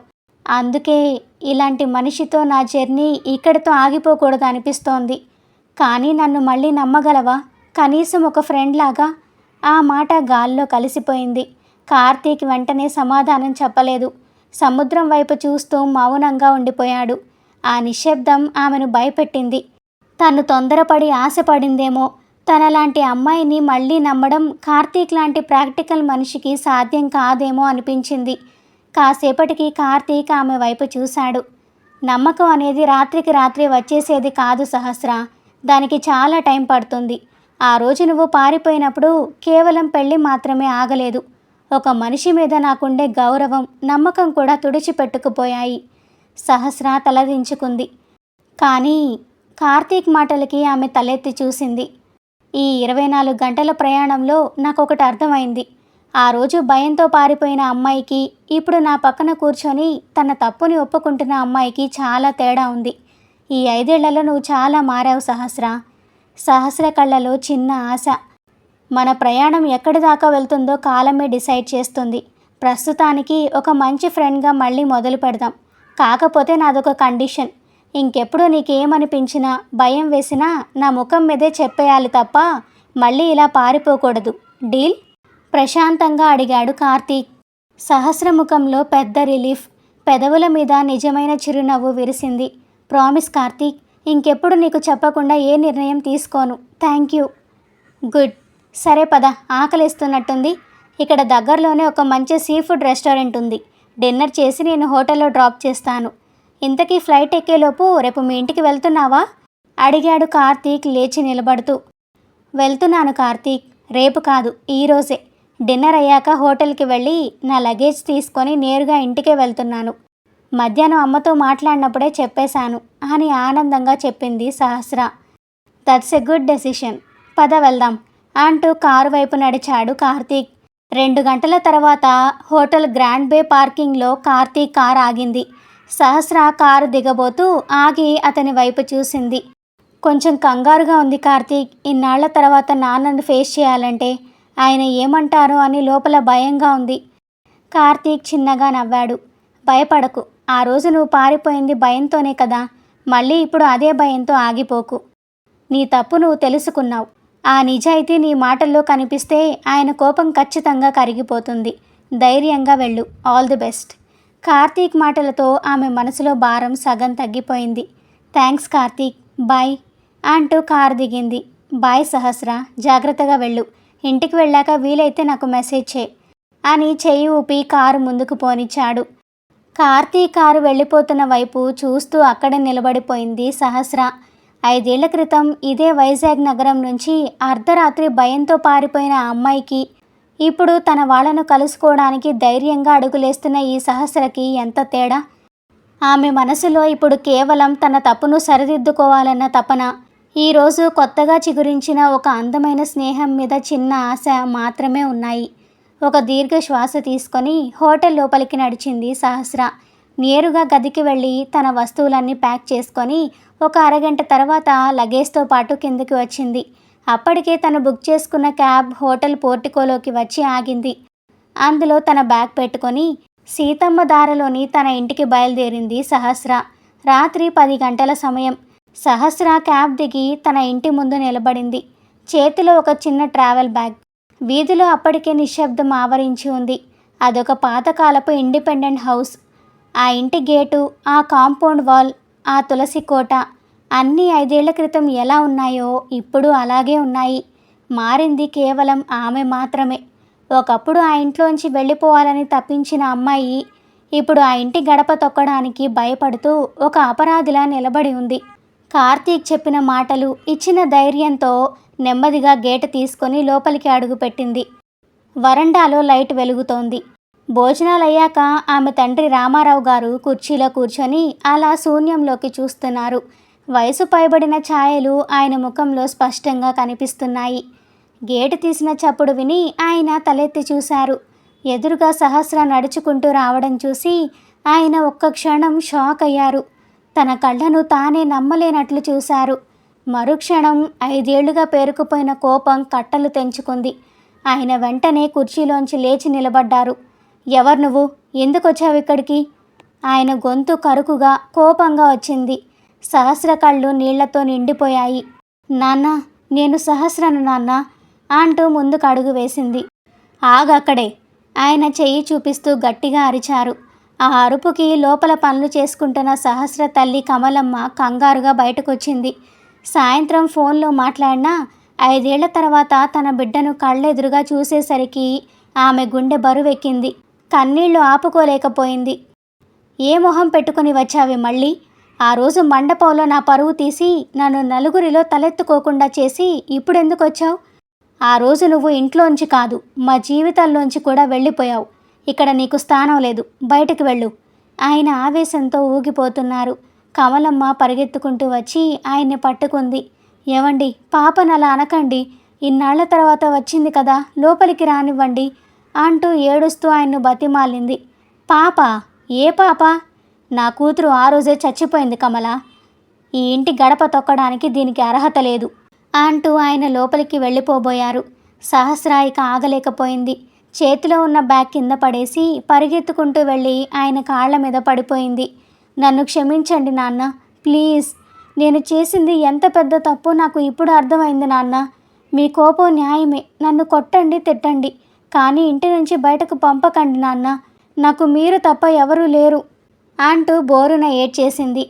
ఆయన కాళ్ళు గట్టిగా పట్టుకొని ఏడుస్తున్న కూతుర్ని చూసి ఆయన మనసు ఒక్క క్షణం కరిగింది. కానీ పడ్డ అవమానం ఆయన్ని ఇంకా అడ్డుకుంటోంది. లే, నా కాళ్ళు వదులు అన్నారు గొంతు కాస్త తగ్గించి. నాన్న, ఆ రోజు నేను చేసింది ఎంత పెద్ద తప్పో నాకు పూర్తిగా తెలిసొచ్చింది. ఏదో సాధించేయాలన్న పిచ్చిలో నా కలలు ఎక్కడ ఆగిపోతాయో అన్న భయంతో నేను అలా పారిపోయాను. కానీ నా ఆవేశం వల్ల, నా స్వార్థం వల్ల మీకు ఎంత అవమానం జరుగుతుందో, మీరు ఎంత నరకం అనుభవిస్తారో అప్పుడు ఆలోచించలేకపోయాను. నన్ను క్షమించండి నాన్న అంటూ వెక్కి వెక్కి ఏడ్చేసింది. ఆమె కన్నీళ్లు, మాటల్లో కనిపిస్తున్న నిజాయితీ రామారావు గారి కోపాన్ని నెమ్మదిగా కరిగిస్తున్నాయి. కానీ ఆయన పడ్డ బాధ అంత సులువుగా పోయేది కాదు. ఇప్పుడు తెలిసి ఏం లాభం సహస్ర? ఆ రోజు ఆ మండపంలో నేను పడ్డ అవమానం చచ్చేదాకా మర్చిపోలేను అన్నారు ఆయన గొంతు వణుకుతుండగా. సహస్ర ఆయన చేతులు పట్టుకుంది. నాకు తెలుసు నాన్న, గడిచిపోయిన కాలాన్ని వెనక్కి తేలేను. నన్ను ఇప్పుడే క్షమించమని కూడా నేను అడగను నాన్న. కానీ కనీసం మీతో పాటు ఉండి మిమ్మల్ని చూసుకునే అవకాశమైనా ఇవ్వండి, బయటికి మాత్రం పంపేయకండి అంటూ ప్రాధేయపడింది. కమలమ్మ వచ్చి కూతుర్ని గుండెలకు హత్తుకొని ఏడ్చేసింది. రామారావు గారు ఏమీ మాట్లాడలేదు. నెమ్మదిగా ఆమె చేతుల్లోంచి తన చేతులు విడిపించుకున్నారు. కళ్ళలో నిండిన నీళ్లను ఎవరూ చూడకుండా తుడుచుకుంటూ నెమ్మదిగా లోపలికి నడిచారు. ఆయన అలా మౌనంగా లోపలికి వెళ్ళిపోవడమే ఇంట్లో ఉండడానికి ఆయన ఇచ్చిన అనుమతి అని సహస్రకు అర్థమైంది. అమ్మ భుజం మీద తలవాల్చి అలాగే కళ్ళు మూసుకుంది. 5 ఏళ్ల ఆమె ఒంటరి ప్రయాణం ఆ రాత్రి మళ్ళీ తన సొంత ఇంట్లోకి అడుగు పెట్టడంతో ముగిసిపోయింది. మరుసటి రోజు ఉదయం 5 ఏళ్ల తర్వాత ఆ ఇంట్లో మళ్ళీ ఒక ప్రశాంతమైన వాతావరణం కనిపించింది. కమలమ్మ వంటగదిలో పనులు చేసుకుంటూ హడావుడిగా ఉండగా రామారావు గారు హాల్లో కూర్చొని కాఫీ తాగుతూ న్యూస్ పేపర్ చదువుతున్నారు.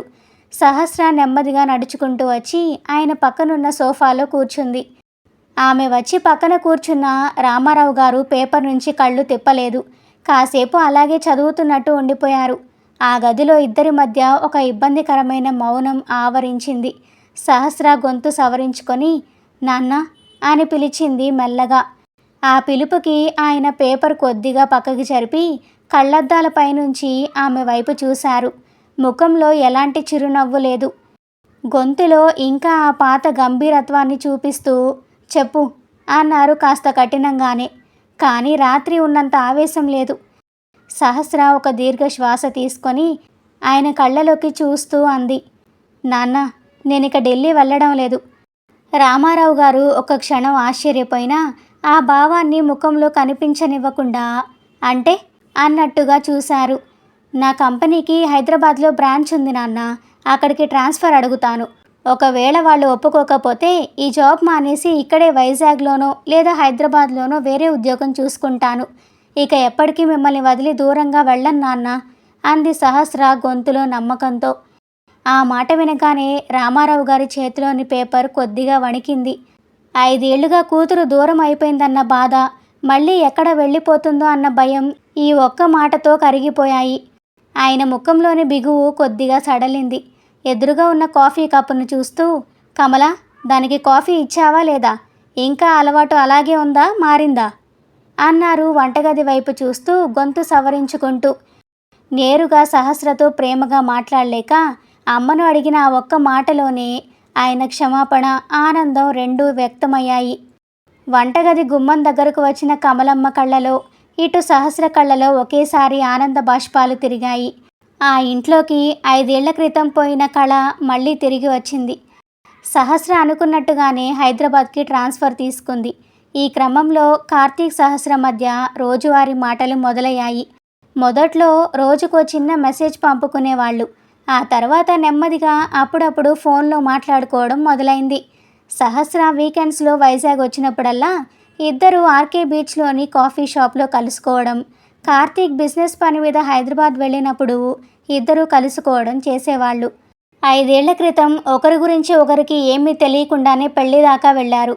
కానీ ఇప్పుడు ఆ స్నేహంలో ఒకరినొకరు పూర్తిగా తెలుసుకోగలిగారు. రోజులు గడిచే కొద్దీ వాళ్ళ మధ్య ఉన్న మొహమాటం తగ్గిపోయింది. ఒకరి ఆలోచనలు ఒకరికి నచ్చడంతో ఇద్దరూ మరింత దగ్గరయ్యారు. ఒకరోజు బీచ్లో నడుస్తున్నప్పుడు కార్తీక్ ఆమె వైపు చూసి, సహస్ర, 5 ఏళ్ల క్రితం ఆగిపోయిన మన కథను ఇప్పుడు మళ్ళీ కొత్తగా మొదలు పెడదామా అని అడిగాడు. ఆ మాట కోసం ఎదురు చూస్తున్న సహస్ర కళ్ళలో నీళ్లు తిరిగాయి. ఏమీ మాట్లాడలేకపోయినా సంతోషంగా సరే అన్నట్టు తలూపింది. కానీ అసలు సమస్య ఇక్కడే మొదలైంది. ఈ విషయం ఇద్దరూ వాళ్ళ ఇళ్లలో చెప్పారు. సహస్ర మాట వినగానే రామారావు గారికి, కమలమ్మకు మాటల్లో చెప్పలేనంత ఉపశమనం దొరికింది. 5 ఏళ్లుగా వాళ్ళ మనసుల్ని తొలిచేస్తున్న ఒక పెద్ద తప్పుకి ఇప్పుడు ఒక సరైన ప్రాయశ్చిత్తం దొరికినట్లు అనిపించింది. కానీ కార్తీక్ ఇంట్లో మాత్రం పరిస్థితి ఒక్కసారిగా మారిపోయింది. సహస్రను పెళ్లి చేసుకుంటానన్న మాట వినగానే వాళ్ళ అమ్మ ముఖంలో కోపం, ఆవేదన ఒక్కసారిగా ముంచుకొచ్చాయి. నేనప్పుడే అనుకున్నాను కార్తీక్, నువ్వు ఆ అమ్మాయిని కలవడానికి వెళ్తున్నా అన్నప్పుడే నా మనసు ఏదో కీడు శంకించింది. అందుకే వద్దురా వెళ్ళకు అని నెత్తి నోరు కొట్టుకున్నాను. నువ్వేమో నా మాట వినకుండా వెళ్ళావు. చూసావా ఇప్పుడేమైందో? ఆ రోజు మండపం నుంచి పారిపోయి మనల్ని నలుగురిలో నవ్వుల పాలు చేసింది. ఇప్పుడేమో నీ మంచితనాన్ని చూసి మళ్ళీ ఏదో కొత్త నాటకం ఆడుతున్నట్టుంది.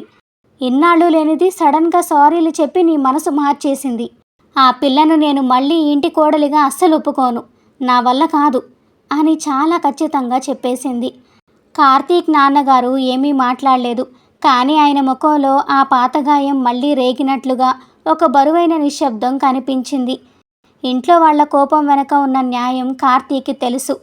అందుకే అతను వాళ్లతో ఎదురు మాట్లాడి గొడవ పడలేదు. సాయంత్రం సహస్రకు ఫోన్ చేసి ఇంట్లో జరిగిన విషయం నెమ్మదిగా చెప్పాడు. అమ్మ నాన్నలు ఇంకా ఆ సంఘటన నుంచి పూర్తిగా బయటపడలేదు సహస్ర. వాళ్ళ మనసుల్లో ఆ బాధ అలాగే ఉంది. వాళ్లకు కొంచెం టైం పడుతుంది. మనం అంతవరకు ఓపికగా వెయిట్ చేద్దాం అన్నాడు కార్తీక్. కానీ సహస్ర ఇంకా వెయిట్ చేయాలనుకోలేదు. ఆ కుటుంబం పడ్డ మానసిక క్షోభకి కారణం తనే అయినప్పుడు ఆ గాయాన్ని మాన్పించే బాధ్యత కూడా తనే తీసుకోవాలి అనుకుంది. ఆదివారం ఉదయం ఎంవీపీ కాలనీలోని కార్తీక్ వాళ్ళ ఇంటి కాలింగ్ బెల్ మోగింది. కార్తీక్ వాళ్ళ అమ్మ తలుపు తీశారు. ఎదురుగా సహస్ర, ఆమె వెనక నిలబడిన రామారావు గారు, కమలమ్మలను చూసి ఆమె ఒక్క క్షణం షాక్ అయ్యారు. 5 ఏళ్ల క్రితం నాటి అవమానం గుర్తొచ్చి ఆమె ముఖం గంభీరంగా మారింది. వాళ్లను లోపలికి పిలవడానికి కూడా ఆమె మనసు ఒప్పలేదు. అప్పుడే హాల్లోకి వచ్చిన కార్తీక్ వాళ్ళ నాన్నగారు కూడా గుమ్మం దగ్గర వీళ్లను చూసి ఆగిపోయారు. ఆయన ముఖంలో పాతగాయం తాలూకు కోపం, అసహనం స్పష్టంగా కనిపించాయి. వాతావరణం అంతా ఒక్కసారిగా నిశ్శబ్దంగా బరువెక్కిపోయింది. వాళ్ళు మాట్లాడకుండా ఎక్కడ వెనక్కి పంపేస్తారోనన్న కంగారుతో రామారావు గారు ముందుకొచ్చి చేతులు జోడించి, నన్ను క్షమించండి. ఆ రోజు నా కూతురు చేసిన తప్పుకి తండ్రిగా నేను మీ ముందు తలదించుకుంటున్నాను. ఇన్నాళ్ళు మీ ముందుకు వచ్చే ధైర్యం లేక మొహం చెల్లక రాలేకపోయాను. కానీ నా కూతురు ఇప్పుడు తను చేసిన తప్పుకి ఎంతో బాధపడుతోంది. మీ అబ్బాయి ఇచ్చిన ధైర్యంతోనే తను మళ్ళీ మా దగ్గరకు వచ్చింది. దయచేసి ఆ పాత విషయాలను మనసులో పెట్టుకొని పిల్లల సంతోషాన్ని దూరం చేయకండి. మమ్మల్ని క్షమించండి అంటూ రామారావు గారి కళ్ళలో నీళ్లు తిరిగాయి. ఆయన పక్కనే ఉన్న కమలమ్మ కూడా ఏడుస్తూ చేతులు జోడించింది. తమ కూతురి కోసం వాళ్ళలా తగ్గి మాట్లాడడం చూసి కార్తీక్ అమ్మానాన్నలు ఒక్కసారిగా చెల్లించిపోయారు. సహస్ర నెమ్మదిగా ముందుకు వచ్చి కార్తీక్ వాళ్ళ అమ్మ చేతులు పట్టుకుంది. ఆవిడ కళ్ళలో కనిపిస్తున్న కోపాన్ని, 5 ఏళ్ల నాటి ఆ వేదనను చూసేసరికి సహస్ర గుండె చెరువైపోయింది. గొంతు పూడుకుపోతుంటే వణుకుతున్న స్వరంతో, ఆంటీ, నన్ను తిట్టండి ఆంటీ. గట్టిగా 4 దెబ్బలు వేసినా పర్లేదు. నా భయం, నా స్వార్థం తప్ప చుట్టూ ఉన్న వాళ్ళ గురించి ఆలోచించని నాలాంటి దానికి అసలు క్షమాపణే లేదు. మిమ్మల్ని క్షమించమని అడిగే అర్హత కూడా నాకు లేదా ఆంటీ. కానీ ఒక్క అవకాశం ఇవ్వండి. పోయిన మీ నమ్మకాన్ని మళ్ళీ గెలుచుకుంటాను. నా ప్రాణం ఉన్నంత వరకు ఈ ఇంట్లో ఎవరికి ఏ చిన్న కష్టం రాకుండా చూసుకుంటాను ఆంటీ అంటూ ఆవిడ కాళ్ల మీద పడి బోరున ఏడ్చేసింది. అక్కడున్న అందరి కళ్ళలోనూ నీళ్లు తిరిగాయి. ఒకప్పుడు పారిపోయిన అమ్మాయి ఇప్పుడు తమ కళ్ళెదుట నిలబడి కన్నీళ్లతో నిజాయితీగా క్షమాపణ అడుగుతుంటే కార్తీక్ తల్లిదండ్రుల మనసు కరగక మానలేదు. రామారావు గారి లాంటి పెద్ద మనిషి అలా చేతులు జోడించి నిలబడ్డం చూసి కార్తీక్ వాళ్ళ నాన్నగారు చలించిపోయారు. ఆయన ముందుకు వచ్చి రామారావు గారి చేతులు పట్టుకొని కిందకి దించారు. రామారావు గారు, మీరేం తప్పు చేయలేదు, అలా దండం పెట్టకండి, జరిగిందేదో జరిగిపోయింది అన్నారు ఆయన గొంతు కూడా బరువెక్కుతుండగా. కార్తీక్ వాళ్ళ అమ్మ కూడా సహస్ర ఏడుపు చూసి తట్టుకోలేకపోయింది. నెమ్మదిగా ఆమెను పైకి లేపి కన్నీళ్లు తుడిచింది. సరే సరే, ఇక ఏడవకు. ఆ రోజు జరిగింది తలుచుకుంటే ఇప్పటికీ మాకు బాధగానే ఉంటుంది. అది నిజం. తప్పు తెలుసుకొని ఇంత దూరం వచ్చావు కదా, చాలు. ఇంక జరిగిపోయిన విషయాలు మాట్లాడుకొని మనసులు పాడు చేసుకోవద్దు, వదిలేయ్ అంటూ సహస్రను దగ్గరికి తీసుకుంది. రెండు కుటుంబాల మధ్య 5 ఏళ్లుగా ఉన్న అడ్డుగోడ ఆ క్షణంలో పూర్తిగా కరిగిపోయింది. గుమ్మానికి కాస్త దూరంగా హాల్లో నిలబడి ఇదంతా చూస్తున్న కార్తీక్ ముఖంలో ఒక ప్రశాంతమైన చిరునవ్వు విరిసింది. నెల రోజుల తర్వాత వైజాగ్లోని ఒక గుడిలో చాలా సింపుల్గా, ఎలాంటి హడావుడి లేకుండా, కేవలం 2 కుటుంబాల ఆత్మీయుల మధ్య కార్తీక్ సహస్రాల పెళ్లి జరిగింది. వేద మంత్రాల మధ్య అగ్నిసాక్షిగా కార్తీక్ సహస్ర మెడలో 3 ముళ్ళు వేస్తుంటే ఆమె కళ్ళలో ఆనంద బాష్పాలు. 5 ఏళ్ల క్రితం ఎక్కడైతే అర్థం లేని భయంతో ఒక ప్రయాణం ఆగిపోయిందో, సరిగ్గా అక్కడే ఇప్పుడు పూర్తి నమ్మకంతో, ఒకరినొకరు అర్థం చేసుకున్న మెచ్యూరిటీతో ఇద్దరి మధ్య ఒక అందమైన కొత్త జీవితం మొదలైంది. పెళ్లి పనులు హడావిడి అంతా పూర్తయ్యాక సామాన్లు సర్దుకొని అందరూ ఇంటికి బయలుదేరారు. పెద్దలంతా ఒకరితో ఒకరు మాట్లాడుకుంటూ గుడి మెట్లు దిగుతుండగా కార్తీక్ సహస్ర ఇద్దరు వాళ్ల వెనకే మెల్లగా నడుస్తున్నారు. కార్తీక్ ఆమె వైపు చూసి, ఏంటి సహస్ర, ఇప్పటికైనా మనసు ప్రశాంతంగా ఉందా, హ్యాపీనా అన్నాడు చిన్నగా నవ్వుతూ. సహస్ర తన మెడలోని మంగళసూత్రాన్ని చూసుకుంటూ అతని వైపు తిరిగింది. థ్యాంక్ యూ కార్తీక్ అంది చాలా లో గొంతుతో. మళ్ళీ థ్యాంక్స్ ఎందుకు అన్నాడు కార్తీక్. ఆ రోజు నేను అంత పెద్ద తప్పు చేసి వెళ్ళిపోయినా ఈరోజు మా నాన్న ముఖంలో ఆ సంతోషాన్ని, గౌరవాన్ని తిరిగి ఇచ్చినందుకు, నా కోసం ఇంత ఓపికగా ఉన్నందుకు అంది కళ్ళు చెమ్మగిల్లుతుండగా.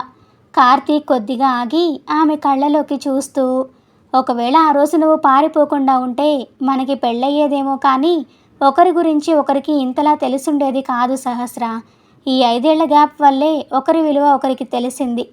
ఇక ఆ పాత విషయాలన్నీ ఇక్కడితో వదిలే, ఇక్కడి నుంచి అంతా కొత్తగా మొదలు పెడదాం అంటూ ఆమె చేతిని గట్టిగా పట్టుకున్నాడు.